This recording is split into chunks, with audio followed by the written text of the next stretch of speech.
To see what type of boilers they are. They're atmospheric natural gas boilers. Thanks to the Great Lakes Restoration Initiative, EarthKeepers II is helping reduce airborne mercury by assisting northern Michigan religious communities as they reduce energy consumption in their homes and houses of worship. 40 audits across the Upper Peninsula. To date, we've completed walkthroughs at 17 churches, so we have 23 to go. We are right on schedule according to the grant timeline, although we are going to be increasing our activity over the summer. We expect to complete all 40 audits by the end of October. Their average efficiency, but they look newer, they're nice boilers, they're clean. I think the thing is set at 59. Yeah, 59. We've got a wood stove in here. Try to keep that sort of heats it up. So yeah, it's set back all the time. Yeah, continual setback, wood supplement. The solar project goes on this roof, south-facing roof. It's perfect for that. And then all along the south side of the building, we'll have this wildflower garden extended. This is the community garden area, and we're just starting with 4 this year. We could go farther into the yard. We're just going to grow vegetables for the food pantry. There's tomatoes, green beans, there's a row of cucumbers, and there's some zucchini, and that's lettuce on the end. And each one will have a variety of vegetables. We're down at the Messiah Lutheran Church basement, the boiler room.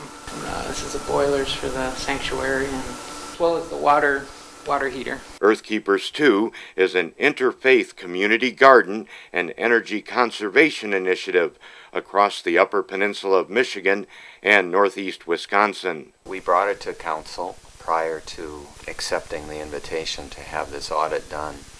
And the council, of course, was very receptive. Opportune for us because we're in the midst of a building renovation project anyway, and update the building and renovate the building anyway. And particularly today with our increasing environmental concerns, using lighting and heating sources that are friendly to the environment is also very important.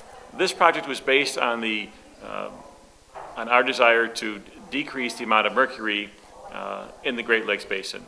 And one way to do that is to burn less coal. One way to burn less coal is to use less energy. The less energy that's needed, the less coal that needs to be burned, the less pollution or less mercury that's being created.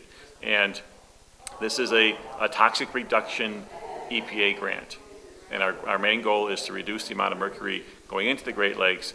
Our best way to do that through energy savings is to decrease the amount of electricity being required by each of the churches. Tell me about congregation awareness and how that fits into the energy audit. Our goal beyond helping the churches become more energy efficient is then to share that information with each church's congregation, because each congregant obviously lives somewhere. They use up their own energy in their home and their apartment, and by becoming more aware of how each individual can use less energy increases the impact of the grant program by those kinds of individual actions of going home and saying, well, yeah, we really haven't looked at our what kind of lights we're using or how much heat we're using. And if we begin to look at our own activity, that we may in fact be able to make some changes that will result in less energy being used. We'll save some money, and we will too prevent more pollution from being created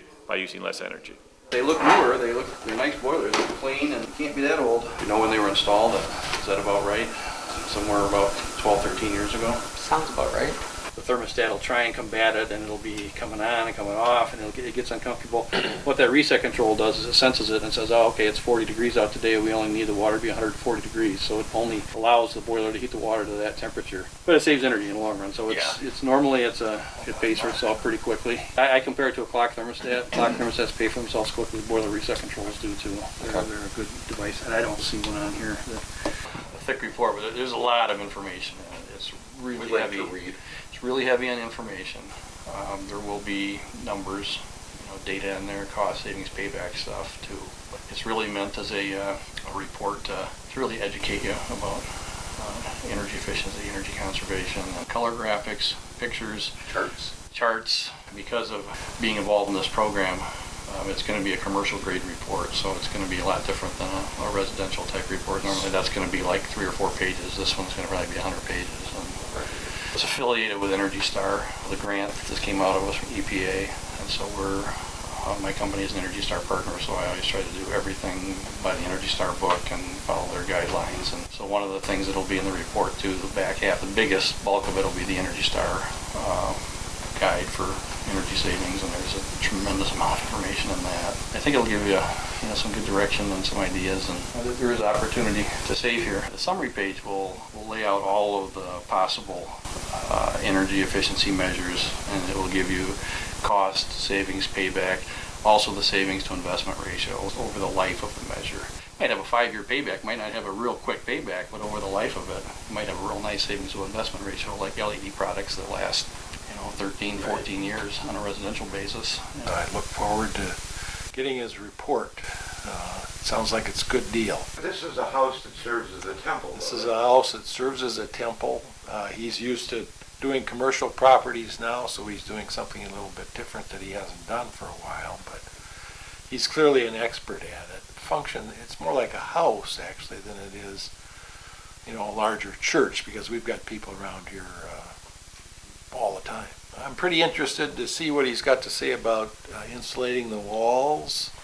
We're very cost conscious. We have a very tiny budget. Nobody is paid anything around here. It's all volunteer. So we're living on a shoestring. So the dollars are going to make a big difference to us. I'm going to urge our board to do what would be the most cost beneficial. The heat sources are the gas boiler and our fireplace. Our wood stove, that stove has saved us a lot of money. Even when you add in the wood cost. The wood costs, we don't buy our wood. We, like true Yoopers, we make our wood. It costs, gas and that sort of thing, but we don't pay anybody to cut the wood. We do it ourselves. It really opens my eyes to all the little things that, when done properly, could make a huge difference. I just don't like the idea that all the wood we're burning, the heat is leaking out to the outside, and I'm excited to see what'll come from this. Connecting it to my spiritual beliefs, I think it's just good to concentrate your energies effectively, as a human and as a log. American Zen Buddhists tend to be pretty ecologically oriented, and it's obvious to us that we live in the world, and we've got to learn how to live in the world. We can't act anymore as if we're kings and queens of the world, and as if we somehow live outside it or above it. And that means that we just have to, our footprint has to be smaller. Crux point here or something. Yes, scientists tell us this, that we are reaching a tipping point. And once that bucket tips over, you cannot go back. And I think maybe people don't always realize that. It's not, a gentle slope up or down, but it's a tipping point. And so we need to be aware of that. But the bottom line is if we do the things and are good stewards, it's going to take care of global warming. It's going to help it, if it's true. If it's not, all we've done is make the planet better. So, come on, people, what's wrong? What's hard about this? Let's just do what's right. The 2-year project is funded by the EPA Great Lakes Restoration Initiative in cooperation with Anishinaabe Native American tribes and 10 faiths representing 250 churches and temples. A priority of EarthKeepers II is helping prevent airborne mercury and other toxins that pollute the Great Lakes. Energy savings mean that you're using less electricity or less natural gas. Both of these sources of energy have unfortunate byproducts, and that's pollution. By being able to minimize the amount of energy you're using, that means you're also being able to minimize the amount of pollution being created through the generation of that energy. And so each project that results in energy savings also results in environmental benefits, pollution prevention, the direct pollution prevention impact. And that involves not only mercury, but it also involves several other pollutants that have obviously a negative impact on the environment. And so we'll be able to show the EPA, based on its own calculator, what positive impact we're having on the environment in the Great Lakes Basin. EarthKeepers II is sponsored by 10 faith traditions: Roman Catholic, Episcopal, Jewish, Lutheran, Presbyterian, United Methodist, Bahá'í, Unitarian Universalist, and Zen Buddhist. To further reduce airborne mercury, EarthKeepers II educates congregations about ways to make their homes more energy efficient. Churches and temples and also homeowners, if they search them, save money. Utility companies in the state of Michigan currently have incentive programs in place so that if you are looking to upgrade your energy systems by using newer technology in lighting or in heating, that whether it be a heating system, a water heater, or your boiler in your home or your furnace, or changing out light bulbs from compact fluorescent to LED, that there are incentives available through the utility companies that will lower your costs. And that's the other thing that we need to make people aware of is that, yes, these may seem more expensive, but there are incentives in place to decrease the cost. And of course, with each of these new technologies, you're looking at greater efficiency and longer life. So you replace a light bulb now from a CFL to an LED, and there is no mercury in an LED, and it will last many times longer than a CFL. For a homeowner, there actually is you can do it after the fact. There's an application on your utility company's website that you can fill in, what you've done, show the receipts that go with each of these purchases, and you can submit that to the utility company, and there'll be a rebate coming back to you, an incentive payment. For commercial customers, it truly is an incentive program. The utility company needs to know what you're doing before you do it.